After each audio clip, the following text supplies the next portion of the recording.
Hello everyone, and thank you for attending the Tsg Software Demo Overview. In today's presentation, we will be doing a complete walkthrough using the software to complete a 1040. We will also be highlighting some of the features the software has to offer to make you more successful for tax season 2015. Jeff Watson will be your presenter today, and I'd like to turn it over to him. Jeff? Hi, and welcome everyone to completing a basic 1040. What we're going to cover today is a basic introduction to the program. We're also going to look at our work in progress summary screen and how that helps you run your business. Also, we're going to create and process a tax return from beginning to end, and that includes adding the new tax return, the importance of the active options, using the tax estimator to provide estimates to your customers, completing the client data worksheet, adding forms, verifying the return for errors, printing, and transmitting. Before we begin, I want to just kind of introduce the program to you a little bit. We have a tax solution that enables you, the true tax professional, to accurately prepare and file large volumes of tax returns. We use intuitiveness, efficiency, and dependability as principles when we design our software. And what that really means is it's easy to learn, it's easy to operate, and it's extremely fast and reliable regardless of how many returns you have in the system. In fact, in stress tests, we've loaded the system down with over 600,000 returns and have seen no reduction in speed or accuracy in the calculations. It's very reliable. Also, we designed the software specifically for true tax preparers like you. So it's not a questionnaire-based or menu-driven program. We don't make you wade through interview questions or layers of menus to complete a return. Instead, we replace those methodologies with what true tax professionals really desire, and that's speed, accuracy when preparing a return, dependability, and control. You want to control the software. You don't want it to control you. All right, so let's hop into the program here for a second. And now, every time you open up the program, you land on what's called our work in progress summary. And let me just kind of give you a lay of the land before we jump right in here. At the very top is what we call our menu. This is our menu bar. Now this menu bar changes depending on where you're at in the program. So we don't offer tools in places where you don't use them. We just give you information that you need where you're at inside that program. Underneath that is our toolbar. And think of this as your function keys. These are the keys that you need quick access to wherever you're at. And just like the menu bar, the toolbar changes depending on where you're at in the program as well. This black ribbon underneath the toolbar is called our information bar, and this will tell you your user ID number, the tax year of the program that you're working in, as well as the version appears right in the middle, and who's logged in appears over here in the right. And then the big white section underneath here is called our work in progress summary. Now, one of the things we pride ourselves on is that we know there are multiple pieces of software that help you prepare a tax return, but we pride ourselves on the fact that we help you run your business as well. And one of those tools is this work in progress summary.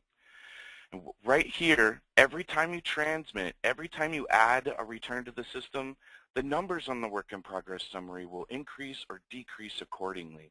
So you can, at a glance, tell how many returns are in your system, how many checks you have to print, how many returns have been rejected, right here, right on the work in progress summary. And each time you open the program, you'll land on this page here.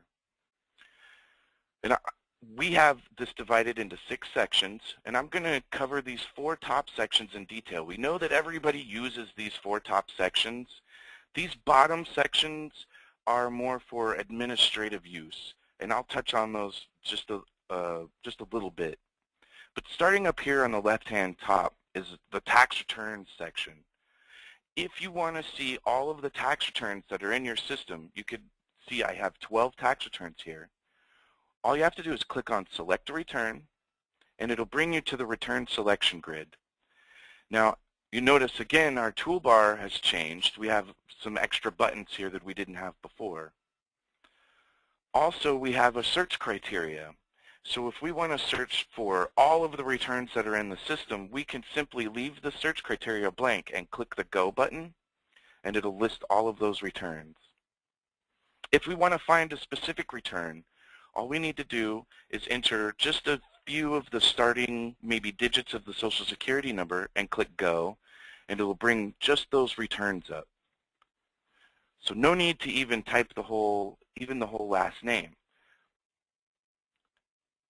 There's Mr. Ivan Price. Now if you want to change the search criteria, if you notice here there's a little tiny black triangle. If you click on this triangle, it will allow you to change what you're searching for here. So you can search for the date the return was created. You can search by preparer, a number of different things here. At any time you want to return to the work in progress summary, there's a WIP button in the toolbar at the top here. Just select that and it'll take you right back to this work in progress summary.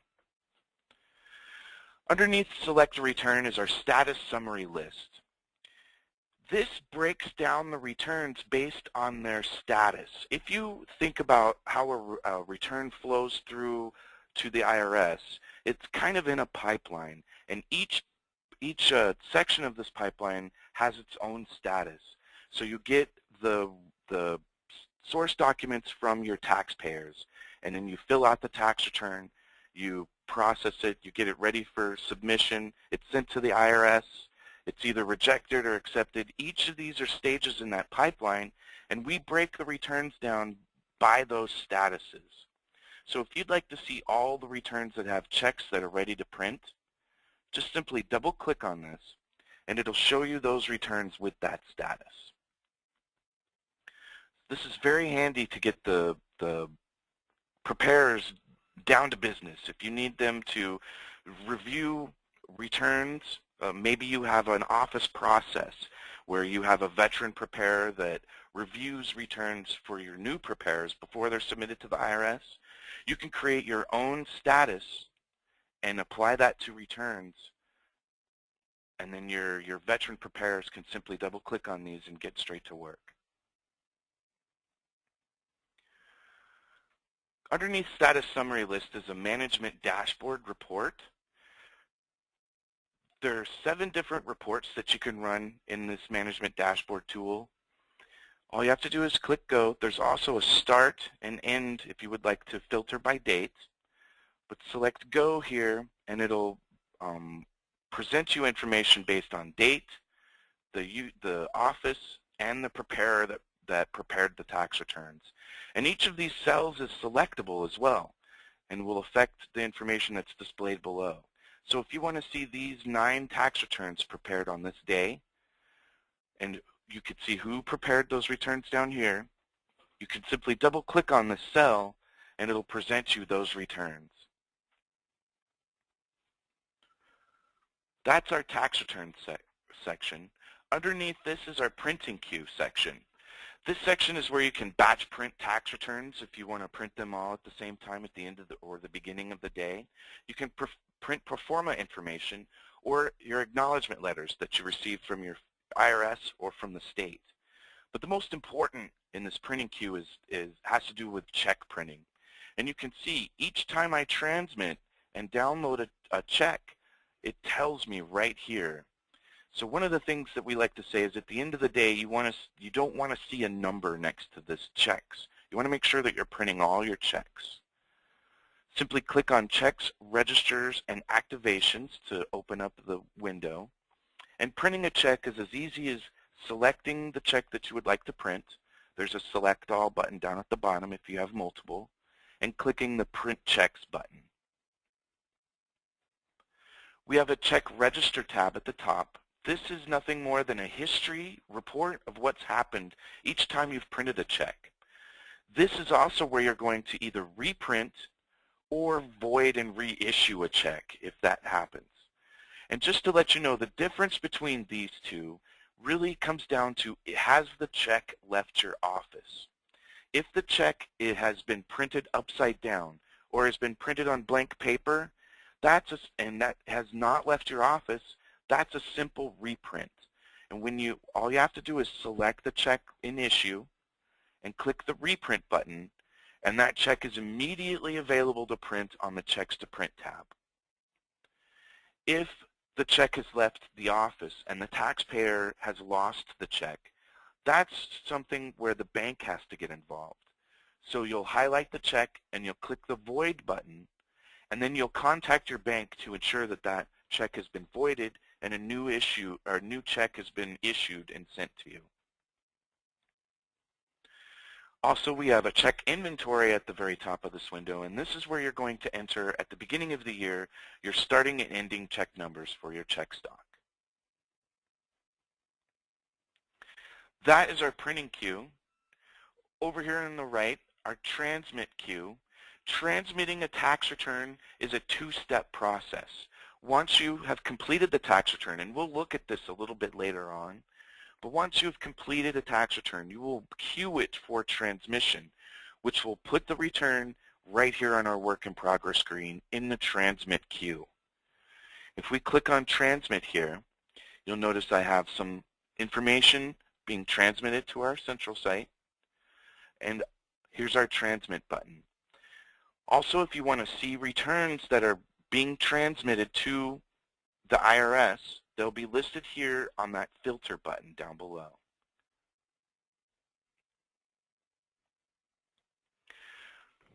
Underneath our transmit queue is exceptions and rejects.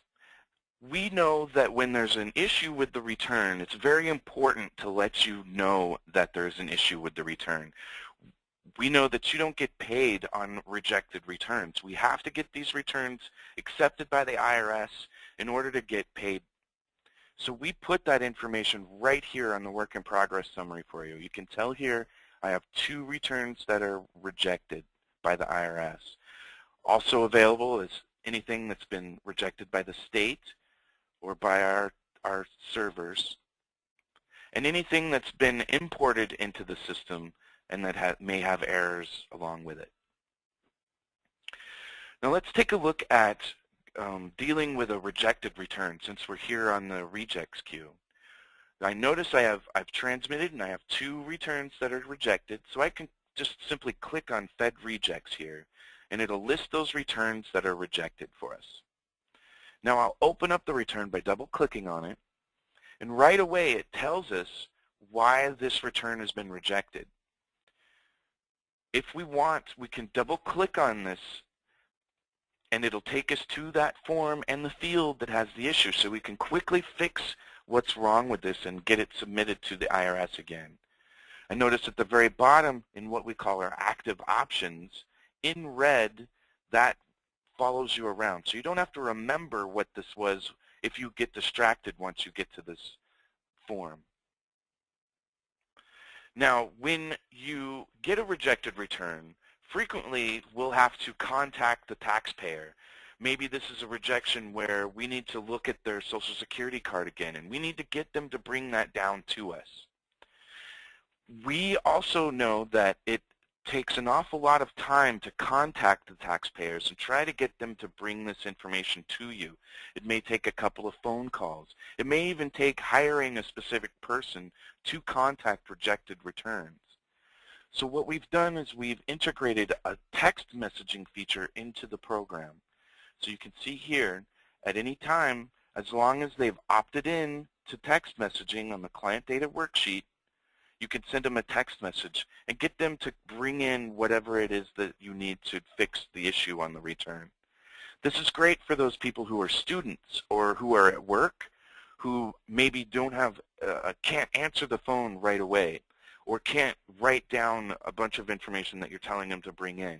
It'll be in a text message. It'll be there until they delete it off their phone. It'll be, the list will be there for them. So it's very handy in getting them to come back. Also, it speeds up that contact time, all that time that you used trying to get a hold of the taxpayers. Returning to the work in progress, that's our rejections queue. We have other items, and this is, again, this is more of an administrative queue. This is where you have software updates or communication with our support staff, bulletins. There's an appointment scheduler here, as well as a way to back up returns. Also in the quick reports section, you have the ability to pin up to 11 reports to the work in progress summary. So if you find you're running a report frequently throughout the day, it may benefit you to pin that report to this work in progress summary so you can quickly run that report when you need it. And how you do that on the work in progress summary is there's a utility menu and there's a quick reports list right here. So it's as easy as selecting the available report, and whatever you want will come over here to the work in progress side. And there's our report. So that's the work in progress summary. That's our menu at the top, our toolbar, and our information bar. And just a reminder, these three items will change depending on where you're at in the program. Underneath that, we have our work in progress summary, which is divided into 6 sections: the tax returns, printing queue, other items, transmit queue, exceptions rejects, and quick reports. Now let's take a look at adding a tax return to the system. One thing you might notice is on some of the W-2s or 1099s that you're receiving from your taxpayers, some of them may have barcodes on them. One of the things that the IRS is moving towards is barcode technology. This removes a lot of the fraud we see with these source documents. If you get one with a barcode on it, you can scan that barcode, and if the information scans incorrectly, that can be a red flag for you, and you can give that W-2, that source document, back to the taxpayer and ask for a corrected W-2. If it scans with different information in it, or it doesn't scan at all, these are red flags and will help you avoid some of the fraud that's dealing with that. So what we've done is we've integrated a handheld scanner into our system, and here's a picture of it right here. So I have one of these at my bank. You might see these around. These read barcodes, and we can begin a return based on that barcode. So let me click Add New up here in the toolbar, and it'll take us to the return selection grid. It'll also display our Add New window here. Now I'm going to scan this barcode, and you'll hear a beep. Just like that. Our Social Security numbers jump in there for us. And if you need to do a W-7, the W-7 button is conveniently located right here for you. But I'm going to click OK here, and it'll open up the tax return. And the first form that is displayed is our client data worksheet. And you can tell here, based on what is in that barcode, we begin the return for you. So the SSN, the name is here, as well as the address information down below. And if we look at the W-2, all of it comes in 100% correct, even the state information down below. And as well, at the very bottom, if you've scanned this W-2, you can make sure that it's been verified that it's been scanned in correctly. Since we're in a return here, let me give you a lay of the land. Let me show you where we're at. Okay, so notice the menu bar up at the top is has a little bit difference here. We have a return menu and a forms menu and a print menu. Also, our toolbar is greatly expanded, and our information bar now displays the taxpayer's name, the Social Security number in the middle, and the date created. On the left side here is our attached forms section. This displays everything that's attached to the tax return, all of the forms below, and also will give you a running total on the refund or balance due. This is our main forms section. This is where you're going to be working. And then at the very bottom is our all-important active options section. This gray section at the very bottom. This is a very important section. It has line-by-line help. So you can see here I'm on the DOB field. If we didn't know what DOB stood for, we could look at the very bottom and see that that stands for the taxpayer's date of birth. So depending on where you're at, it will give you a line-by-line help of what is expected of each of those lines. So if you find that you're lost, you can look down here in the active options section and get line-by-line help. Also, we have 3 items here as well, 3 options we could choose: choices, worksheets, and form links. And I'll go over those one at a time. So let me complete some of the client data worksheet here. Now, one of the things that we have with our program is a methodology when it comes to completing the return. You can see here that it's a forms-based program. If I move to the 1040 by double-clicking over here in the attached forms list, you'll see that it looks very similar to a 1040 that you would receive from the IRS.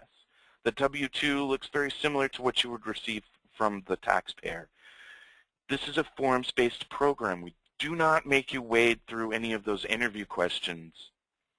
That being said, we have a client data worksheet, which is where you should begin each return.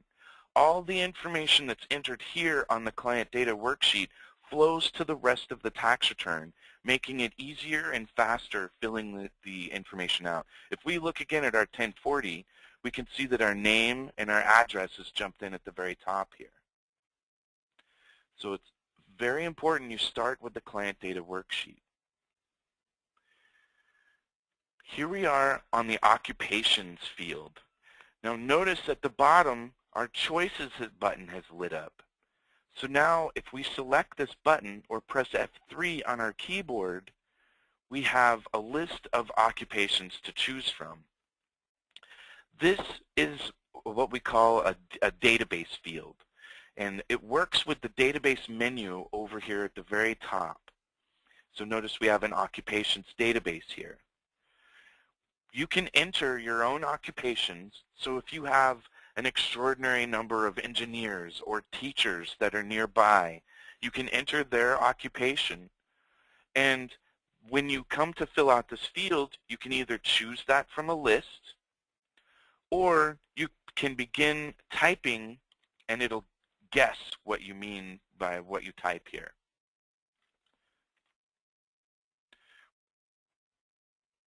Our home phone number. You can enter the same numbers for home and cell if you need to. There's no need to invent new numbers or anything. Email address and text messaging. Now we make you ask the taxpayer if they would like a text message. Some taxpayers still have to pay for their text messaging feature on their phone, so we don't want to just blanket send messages and start charging them for this.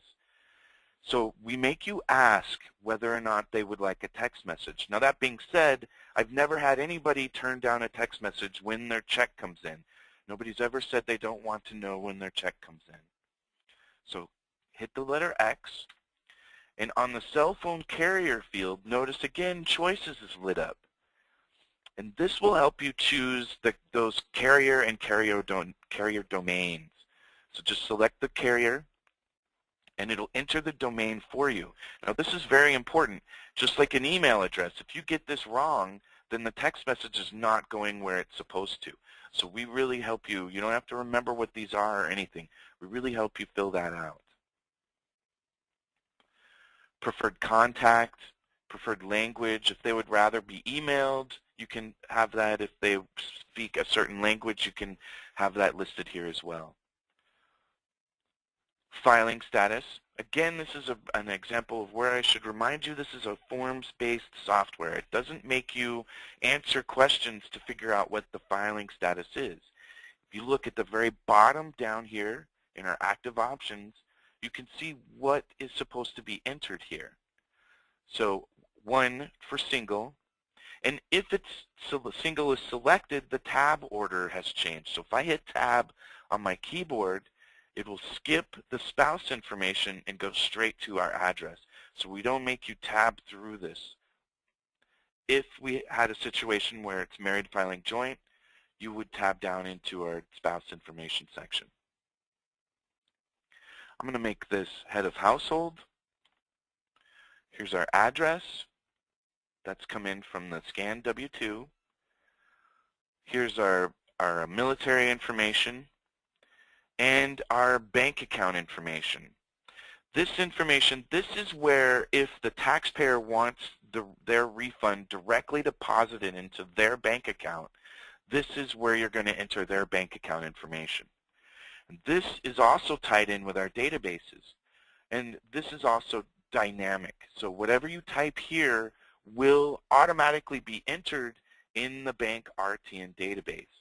So if you have a bank that's nearby that everybody uses, you can enter that at the beginning of the year, or you can just enter that here and it'll save it in the database for you. Here's our choices, our account number, and I'll choose checking. And then we make you re-enter that banking information just to make sure it's going to the correct place. We don't want to make a mistake here. So we re-enter that information. There we go. Beneath that is our client referral. This has to do with your marketing. If you have marketing features, notice down here we have choices again. You can customize this based on your own marketing. So if you have flyers that are printed and handed out, and you have a radio ad, maybe the flyers only cost you $100 and the radio ad cost you $1,000. If you can tell, you can run reports based on the information that's entered here and begin to understand what is leading taxpayers into your office. If more people are coming in because of that flyer rather than the radio ad, maybe you'll be able to spend some of your marketing dollars a little bit more wisely.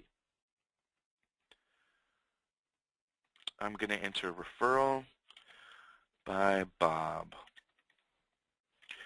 And lastly, on the client data worksheet, we have our dependent section. Notice down here, worksheets has lit up. Now, if this taxpayer has more than 9 dependents, we can select for an overflow worksheet and enter more dependents. I'm going to go ahead and fill out Sally. If the last name of the dependent matches the primary taxpayer, it'll fill it in for you based on the first letter. We'll enter a date. And notice it'll calculate the age here. Oh, that's a little old. Let's make one a little younger. There we go. And SSN. And our relationships. And notice relationships is also selectable with our database. If you would like, you can select it from here, or you can hit D for daughter, S for son. And then notice these codes here. Just take a look at these codes real quick. Based on the information that we enter about this dependent, we begin to fill in some of these codes for you.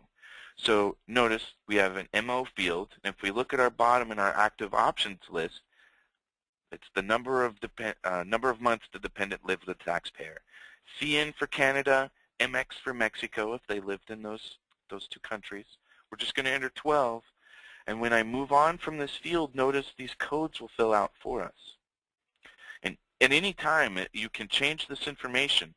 If this code isn't what it should be, simply come down here to choices and you can change it. Our E means that it's eligible for the EIC, and the X here is child tax credit. Now we have one left down here, and we can see this has to do with dependent care. Notice what this will do is it'll add this 2441 to the tax return. So if I mark this, and notice over here in the attached forms list, I don't have the 2441. I'm going to mark this off, and we'll refresh. and our 2441 has jumped in there for us. So that's just another spot where we try to speed up the return processing. We know at this point you have it dependent. Why not add that 2441? We also have an ST field here. That has to do with Idaho grocery credit. Unless you're in Idaho, you won't find a need for this. That's our client data worksheet. That's also our active options down at the very bottom, our very important active options. Now there's one more link here that I want to point out, form links.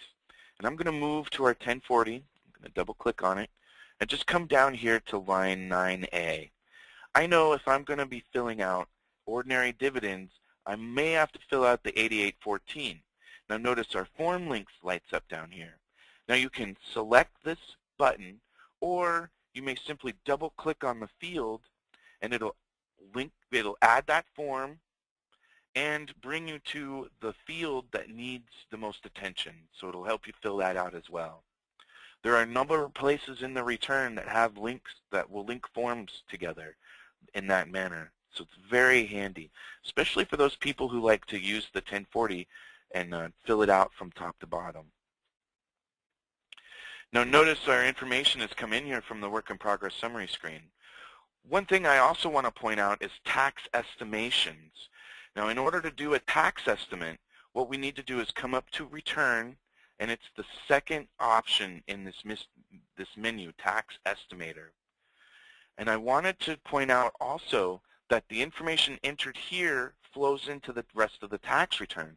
So you are not forced to fill out an estimate, and then if the customer wants to have you do the rest of the return, re-enter that information for the return. Just like the information we filled out on the client data, it comes over here and vice versa. The more of the information you enter on the estimate, the closer it's going to be to real life. So make sure you try to fill out as much of this form as possible to get an accurate estimate of the taxpayer's refund.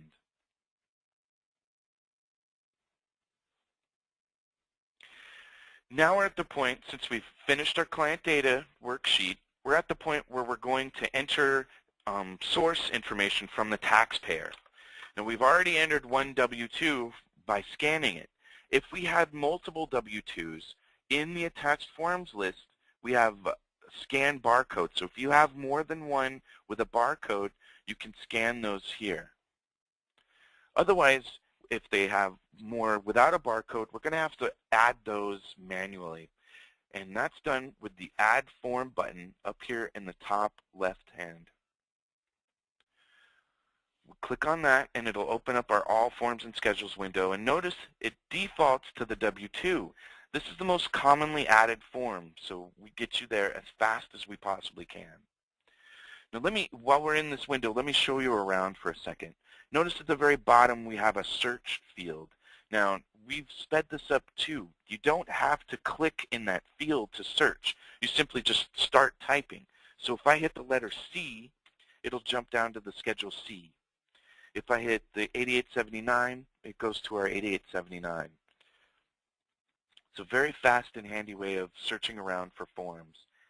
If you don't know the name of the form, we have an index tab at the very top here, and this will allow you to search based on the description of the form.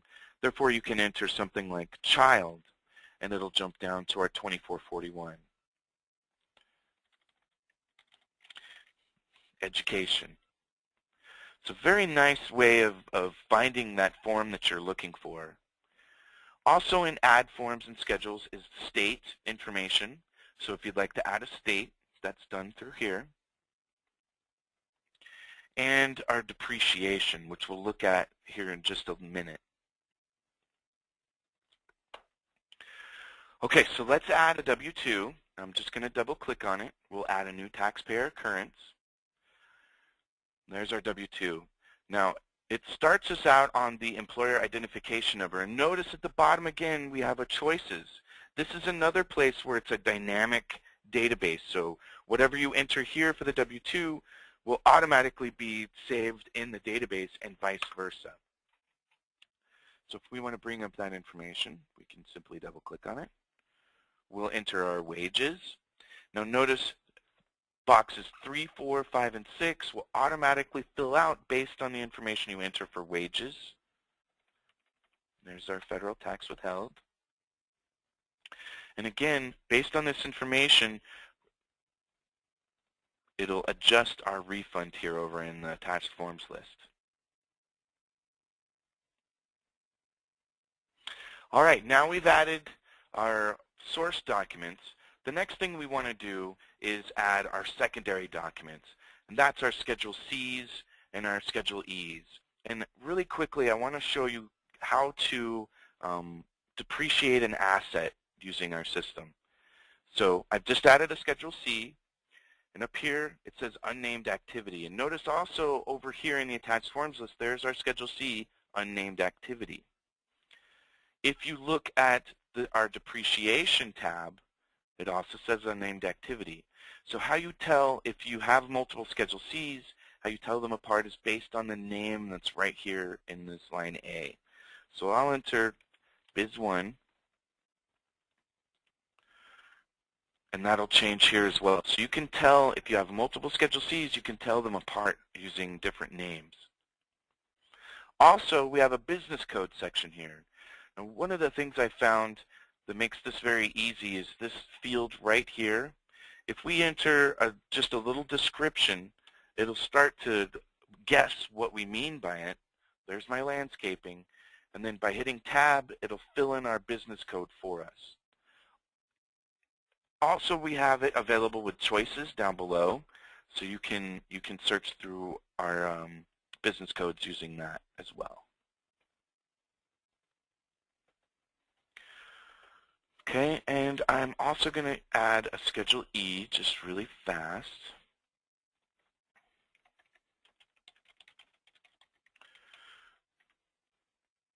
Here's our Schedule E. Now when I hit Control-N is in Nancy on my keyboard, it'll take me straight to that depreciation tab in the All Forms and Schedules. Here's our federal index with our W-2 and our search at the bottom. Here's our index. It takes you straight to that depreciation. It also lists the schedules that we can depreciate to, as well as car and truck, our vehicle allocation. Now, the main difference here is the vehicle assets can be written to multiple schedules. So if you have a standard asset, the first thing you need to ask the taxpayer is where are they going to write that off to? We're going to write an asset off to our Schedule C. So I double click on it. It'll open our business activity asset window. New asset. We'll give it a name at the top. We'll put in a computer. And then we'll simply double click on our computer and peripheral equipment, and it'll bring us to our depreciation. We simply enter how much that computer cost us. That information will flow to our state if it needs to automatically, and then we are done. Here's bonus depreciation if the taxpayer wants to write off the asset, all of it, this year. We'll go ahead and select that as OK. Return to list. And if we look at our Schedule C now, there's our depreciation. If we want to do a vehicle, that's a little bit different. We'll hit Control-N on our keyboard again, and we'll go to car and truck. We'll click New Asset. This time we'll do a Ford F-150. We'll do a gas-powered automobile here. And now it looks a little bit different. We have a mileage and expenses tab at the very top. So we'll go through and we'll enter how much this Ford cost us. We'll enter these questions down below. I'm just going to quickly answer some of these. But there are two of them that change the way the depreciation is calculated. Was this vehicle used for hire? That has to do with our taxi drivers. They cannot write off mileage. So depending on the answer to that, it'll affect how that is calculated. So we'll say no, they're not a taxi driver. And for standard mileage rate, the program has the ability to figure out what is best for the taxpayer. So it allows you to enter both mileage and actual expenses, and then we'll calculate what gets the taxpayer the most refund. So we won't force the standard mileage rate. We'll say no to this and allow the program to help us out there. Now notice there's acres and makers question here. This is not selectable. This has to do with how the asset was depreciated last year, and that has to do with the date placed in service. Now we can select our mileage and expenses, and notice here we can write off our mileage to both our Schedule C and our Schedule E. We'll put in our total vehicle miles at the top, our commuting miles, and then because the IRS has split that in half for us, we make 55 cents, I do believe, on our mileage. We'll enter our miles for our schedules. We can also enter some oil and gas repairs if we need to, and our due diligence questions at the bottom. Now we have to have a written log or receipts to provide evidence to support these deductions. So make sure you're selecting your due diligence here, and then you're done. Here's our bonus depreciation. There's our vehicle, and when we look, here's our Schedule E.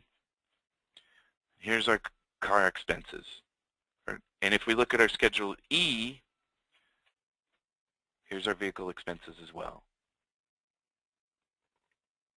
Now that we're done entering our taxpayer information, we're done with our W-2s, our source information, and our Schedule Cs and our states.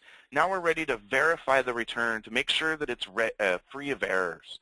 And that's done in the toolbar at the very top here with this Verify button. If we click Verify, just like the rejects, it lists out all of the stuff that we may have either missed or entered incorrectly in the tax return. And this is very handy. We can double click on these just like the rejects, and it'll take us to those areas that need attention. When you fix it, you can hit the Tab key and it'll forward you down to the next one, and you could simply hit Enter on your keyboard and go to the next issue. And you can very quickly fix the issues.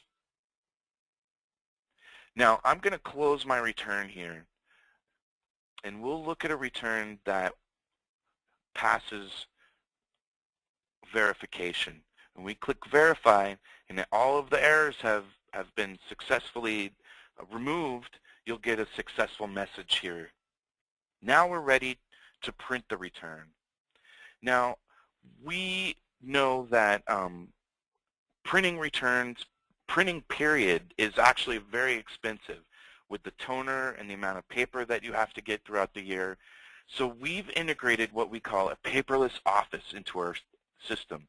And if we look at our printing setup just for a second here, at the very bottom of our Return Printing tab, we can see we have the option to either print out a hard copy or print to our document archive. Now our document archive is right over here in the attached forms list. Now think of this as a replacement to those folders where you have your company information on and you print the return and you print out all those things that you've made copies of, like their Social Security card or their driver's license. All of that gets to be entered right here digitally. So we can see we have some documents here. So each time you print, you can print to this document archive, and it affords you the opportunity to discuss emailing that return to your customer rather than printing a hard copy out. Also at the beginning of the year, we have databases for the preparer information that's supposed to be at the bottom of the 1040 and for the ERO information for the 8879. And if we look here, we give the option to digitally sign this preparer information. So this automatically flows into the tax return when you print. So you sign at the beginning of the year and you never sign another tax return. It's automatically imported. So let's take a look at that. If we click Print up here, we'll get a Sign Doc button right here. And let me show you a picture of our what we're talking about here. Here's our signature pad. So they'll digitally sign the signature pad.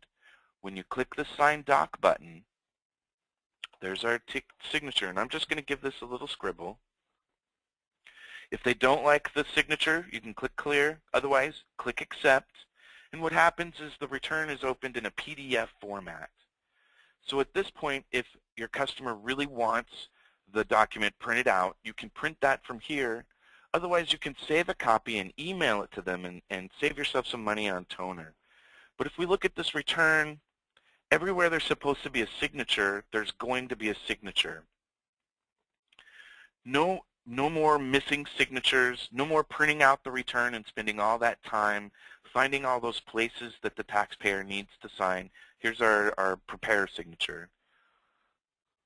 All the state information, all the federal information has the signatures where they need to be with one signature.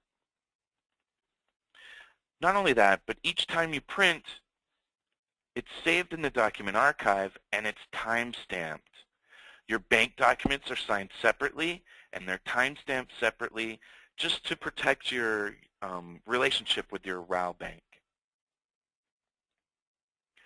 Another nice feature with the document archive has to do with our scanner. Now, the scanner we've chosen to integrate not only reads barcodes, but it will also take pictures. And you can attach those images to the return. So each return has its own unique document archive and will have its own unique information. So we'll click Scan Document. We have some bits of information we can kind of categorize this image. And I'm just going to say this is a California driver's license. And when we click Snap here,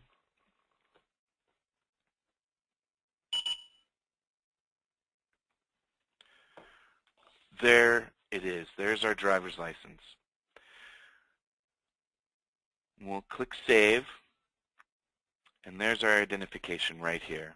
We can tell by a description, by the timestamp, and if you ever need to look at this, just double-click on it, and it'll be right there. You can print it, you can save it. So using this feature, you can begin to get rid of those filing cabinets that you have stacked around the office, or the copy machine that you have. Maybe you have one of those giant copy machines, and you can either get a smaller office, or you could get, you can put another preparer, another desk in there. So we really think hard on making it so our software really helps you run the business more efficiently. Now that we've printed, we're ready to transmit the tax return. And remember, I stated earlier that transmitting a tax return is a two-step process. Notice at the top, we have a transmit button. So we'll click transmit here, and it'll say cue the federal. To have a little check mark. We'll click send. The return will close. It'll have a status of return queued. And if we look at our work in progress summary, it's going to be right here. Here's our tax return on the transmit. If we click filter, we can see exactly who we're transmitting to the IRS. And if you don't want to send a return, you can simply unmark that return here, click OK, and the returns will not be transmitted.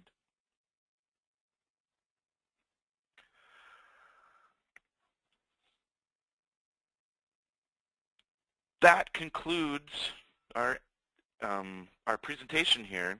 Let me just give you a recap of 3 things that are important to remember at the end of this.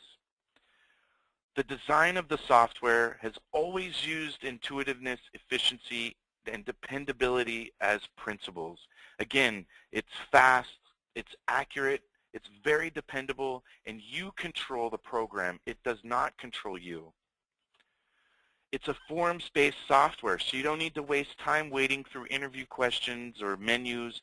You add the forms as you need them. You fill them out as you need them. And last but not least, the very important active options section at the very bottom of the tax return. There's line-by-line help there if you get lost, as well as options that will speed up the preparation of a tax return. The choices with link to the database, the worksheets.